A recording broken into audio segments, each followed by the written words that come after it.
sharing that with us, Tracy. I appreciate that. Next up is Pamelagrace.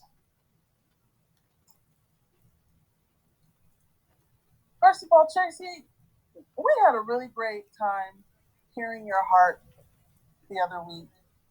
And what excites me about working with you is, one, you're not afraid, right, when you are convicted, to speak to those convictions.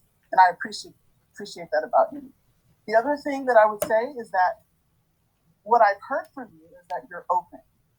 Okay? These are two qualities I do think are super, super important when we have conversations around this equity piece. But what I'm struggling with, and I'm sure you saw that, is that ultimately, so let's just think big picture here. Education was not intended for people who look like you. The education system was intended to enslave, was intended to segregate, was intended to keep people very in the dark as a whole.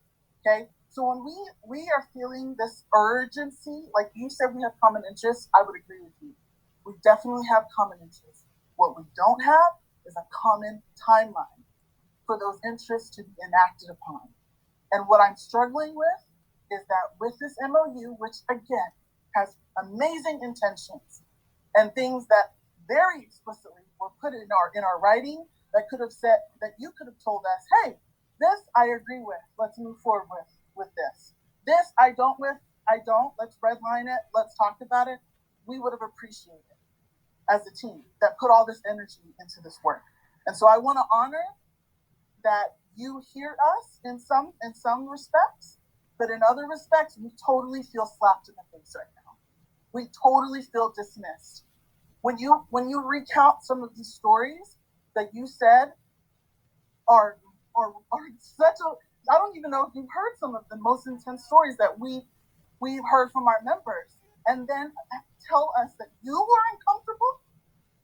Please hear my heart in saying that is unsettling for me. That is unsettling and frankly unacceptable for me as a person of color that has even for you to say what it's like for a person on a black person on Friday night. What is it like a black person, Latinx person, Asian person on Monday morning in our district? So that's my first comment.